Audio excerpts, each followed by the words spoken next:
Dis-moi que t'as aimé. Oui. On va bien s'entendre. Salut tout le monde, nouveau noce aujourd'hui pour Star Wars épisode 8 qu'on a attendu longtemps, on peut dire ça.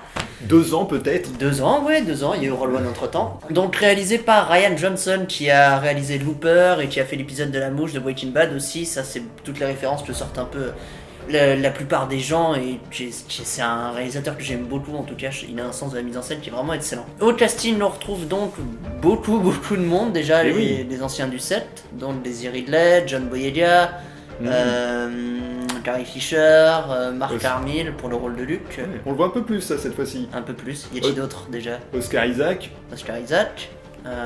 Parmi les petits nouveaux, il y a Benicio del Toro. Oui, Benicio, ouais. Laura Dern aussi, tiens. L'histoire brièvement, ça raconte la fuite des rebelles par rapport au Premier Ordre. Oui. Il y a plusieurs histoires en parallèle, donc on assiste à la fuite des rebelles et en même temps on assiste à la formation de Rey par Luke, du coup sur son île complètement reculée. Sur son île et sa planète complètement paumée. Et sa planète paumée, il le dit même dans le film. Et du coup, et ben voilà, quoi, ces deux histoires parallèles qui vont finir par se croiser à un moment donné. Ce n'est pas un copier-coller du 5, il y en a qui le disent. C'est un peu exagéré, c'est pas autant que le 7 a pu être un copier-coller du 4 en tout cas. Je sais pas ce que t'en penses là-dessus. Honnêtement, c'est flagrant. On voit plus originalité dans cet épisode 8. Oui. Et ça fait vraiment du bien. C'est pour ça que j'ai énormément apprécié le film. Là, on sent vraiment la nouveauté. Et c'est moins choquant parce que l'épisode 7 avait déjà proposé les bases de changement du ton de la série, du style. Enfin, aussi par rapport à l'humour. Ouais. Pas d'accord par rapport à l'humour. Enfin, ouais, c'est moins choquant quand... C'est moins choquant. Voilà, quand t'as été béni dans l'humour de l'épisode 7, t'es un peu moins surpris avec celui de l'épisode 8, un peu dans la même continuité. Et beaucoup de nouveautés, ça... Voilà. Me concernant, j'ai plutôt bien apprécié, même si ça reste quand même 50-50 pour moi. Il y a beaucoup de choses qui vont pas, mais je penche quand même plus vers le positif. Le film, en fait... C'est totalement l'inverse du 7. J'avais beaucoup aimé le 7 par rapport à sa réalisation, même si le côté scénario ça pêchait un petit peu.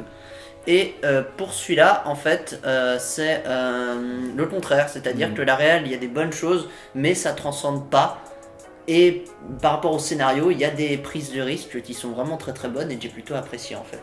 Donc j'étais un peu dubitatif, il y a des trucs que j'ai eu un peu de mal encore là maintenant à accepter, mais pourquoi pas. Non, dans l'ensemble c'était un bon Star Wars pour moi aussi.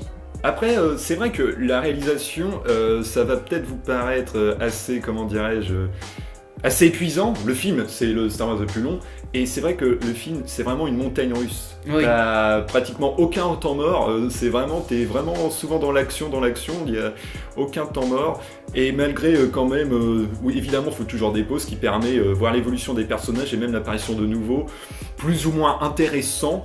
Après, c'est vrai qu'il y a énormément de personnages dans ce Star Wars. Après, à un moment on a un peu de mal à les différencier, j'en suis. Ouais, et c'est vrai que c'est un montage alterné entre deux situations qui vont forcément se rejoindre au bout d'un moment. Voilà. Mais en même temps... Le rythme est excellent et je trouve que je suis pas vraiment d'accord avec toi, la réalisation est excelle quand même. Alors, j'ai pas dit que la réalisation était banale, j'ai dit qu'il y avait des bonnes choses, mais qu'elle n'était pas équivalente à celle de J.J. Abrams pour moi. Bah voilà, c'est vrai que c'est différent et j'ai pas vraiment de préférence parce que le 7 ça fait assez longtemps que je l'ai vu aussi. Enfin, il y a des prises de risque que je trouve quand même dans la réal. Je pense par exemple au plan où t'as plusieurs fois Rey alignée, en fait il y a tout un jeu qui est installé sur les miroirs que j'ai pas l'habitude de voir dans les Star Wars. Après t'as d'autres séquences en fait où t'as deux personnages principaux qui parlent ensemble mais qui sont à des endroits différents, mais tous faits par le biais des rapports regards en fait, qui est classique, c'est purement classique, mais pour un Star Wars encore une fois j'ai trouvé ça original. Et puis bon t'as toute la couleur rouge qui revient aussi souvent, ça a déjà été mentionné par pas mal de monde. Là c'est pas représenter le sang, c'est la couleur du côté obscur et de la résistance aussi, même leur cible est rouge de base. Donc non, il y a des bonnes choses dans la réal, mais le rouge. Mais voilà, le rouge, voilà, le bâton des points négatifs, la réalisation, je suis désolé, elle est pas banale, mais elle transcende pas quoi. Alors, on va tout de suite rentrer, je propose, en zone spoiler. Voilà. Il y aura des scènes, je pense, soit qui sont là pour fasciner, mais personnellement, moi, qui me paraissent parfois ridicules. Je pense notamment à la scène de... On est en zone spoiler, je rappelle, zone spoiler. Je pense à la scène de Leia dans l'espace. Franchement, pour moi, c'est limite grotesque. Et franchement, les grosses facilités scénaristiques, c'est en arriver à un point... Les facilités scénaristiques, c'est vraiment, franchement, le premier round, on apprend qu'ils sont... une organisation de la sécurité peut-être assez pauvre, malgré...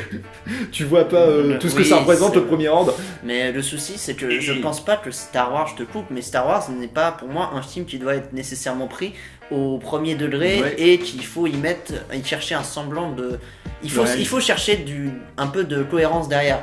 Mais on peut pas parler de réalisme dès l'instant où ça se veut... le bâton de la parole. Non, là c'est pas le bâton de la parole, là c'est le bâton des points positifs. Ah, ok. On peut pas parler de réalisme pour Star Wars, car c'est même pas un film d'anticipation, c'est de la pure science-fiction. À partir du moment où c'est de la science-fiction, c'est un univers qui instaure ses propres règles. La Force, donc, c'est un peu une synergie qui relie tous les êtres vivants entre eux. Enfin, on va pas redire tout ce qui compose la Force, mais dans cette optique-là, je trouve pas ça choquant que Leila puisse utiliser la Force de façon à survivre, même en étant larguée dans l'espace. Parce que bon, c'est vrai que dans l'espace, on est censé tous mourir, mais c'est un univers avec ses propres règles. Elle peut maîtriser la Force, elle peut se protéger grâce à la Force. Je vois pas en quoi c'est incohérent et pourquoi on gueulerait dessus, tu vois. Et à la base, c'est des mecs qui se battent avec des sabres laser, qui ont des droïdes, avec je sais pas combien d'espèces, avec des vaisseaux. D'où vous cherchez du réalisme, les gars, quoi. Le film, il va vraiment dans la surenchère, notamment avec la Force. On voit une Force. Je pense que cet épisode, il aurait pu aussi s'appeler vraiment le réveil de la Force, parce que là, on voit la Force comme on l'a jamais vu aussi puissante dans la saga, notamment la façon dont s'en sert Luke à certains moments. Oui, voilà. Et j'ai beaucoup apprécié, voilà, ces nouveautés. Enfin, que certains qualifieront comme surenchère, mais c'est plutôt bien amené, des fois. La façon dont on peut voir les nouveaux pouvoirs qu'on peut avoir avec la Force, et qui n'entache pas vraiment. Et c'est un point positif aussi, cette surenchère permet quand même une évolution des personnages, malgré le petit point négatif, je te dis, des petites facilités, voilà. Moi je dirais le seul point négatif que je voudrais aborder par rapport au scénario, c'est la mort de Snoke en fait. Où y a un intérêt derrière, c'est du coup hisser un peu Kylo Ren du coup à nouveau au rôle de grand méchant et faire évoluer le personnage, c'est important.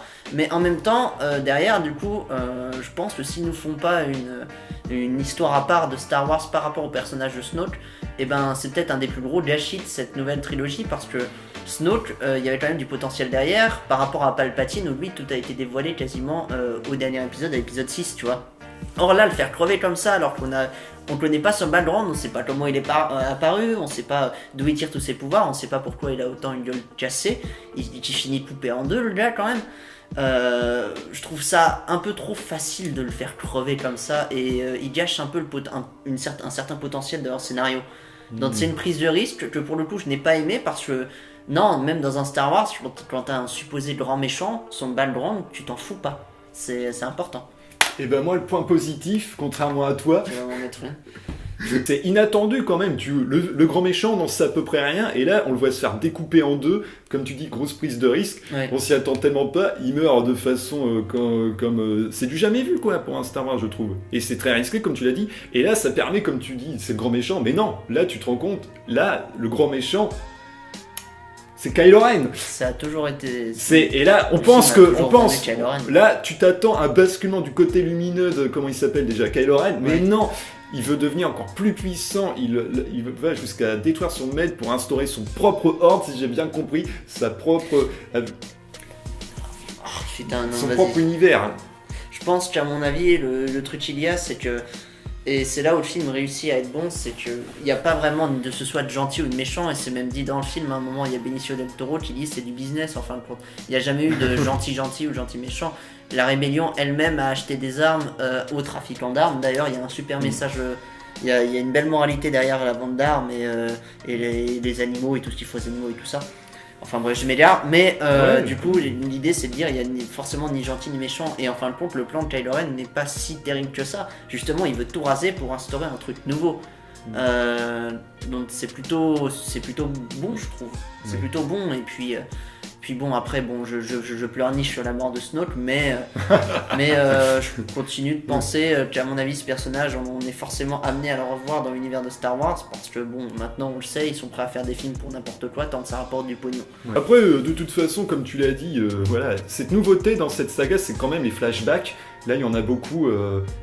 Oui. Et là, forcément, dans l'épisode 9, on en sera un peu plus sur le rapport entre Snoke et Kylo Ren, comme on a su les rapports entre Snoke et Luke. Non, c'est entre Kylo Ren et Luke. Entre Kylo Ren et Luke, point négatif pour moi, là, tranche-moi. Non, et c'est Snoke d'ailleurs, du coup. Parce que c'est pas Snook, avec tu mets combien de O derrière, mon gars. Voilà. D'autres points positifs que je voudrais citer par rapport au scénario, c'est quand même le retour de Yoda, forcément aussi. Oui, honnêtement, c'est bien amené. C'est bien amené. Et franchement, ça fait du bien, quoi. Ça fait du bien, et puis je pense que ça fera plaisir à beaucoup de fans. Et puis le retour est pas incohérent. Et puis le personnage de Luke aussi, j'ai adoré son traitement. Oui. Et l'humour aussi. Tu mentionnais l'humour tout à l'heure. J'ai détesté l'humour du 7. Ouais, mais là, on a été habitué par le 7 et voilà. Oui, mais en même temps, non, justement, c'est pas une question d'habitude. C'est que le 7, c'était un humour très très lourd qui gâchait l'action. Alors que là, l'humour, il est beaucoup plus fin à des moments. Il est bon, c'est un bon humour. Oui. Et ça fait plaisir de voir ça dans un film blockbuster un peu. Ouais. Je sais pas si c'est dû à la VF, mais t'as des répliques, je pense, qui. Je les ai carrément oubliées, qui sont pas forcément si bonnes que ça. Genre Luke qui dit on se reverra à mon grand. Justement, non, je trouve ça très bonne. Enfin, je trouve ça bonne comme réplique. Ça. Tu sais qu'il va revenir sur la forme de fantôme à un moment donné. Ouais, bah c'est obligé, c'est obligé. C'est une évidence même. Donc, Quand tu dis personnage de Luke, ouais, je trouve que personnage de Luke il est super bien. Je trouve que c'est le personnage le plus intéressant dans le film finalement. Oui, malgré. C'est le personnage le plus intéressant, on pensait tout savoir sur lui, mais franchement, malgré que ça soit qu'il est un maître Jedi, il a encore beaucoup à apprendre. On voit qu'il a beaucoup encore à apprendre avec la Force dans cet épisode. D'où cette scène, cette intervention de Yoda. C'est vrai. Bah c'est juste, tu vois, t'as les retournements de situation précipités à la va-vite, franchement. Tu crois que Finn va mourir, tu dis putain il va avoir une mort trop classe, et bah non. Oui, c'est Disney en même temps. Voilà. À un moment donné, ils portent un peu leur couille des fois. Oui. Pour Han Solo, ils l'ont fait. Maintenant pour Finn.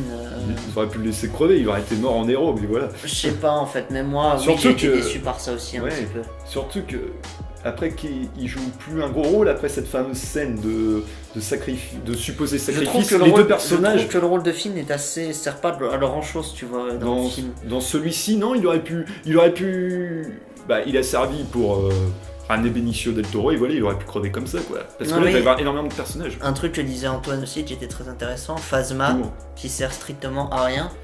Bah, logiquement, Phasma est morte. Logiquement, mais bon.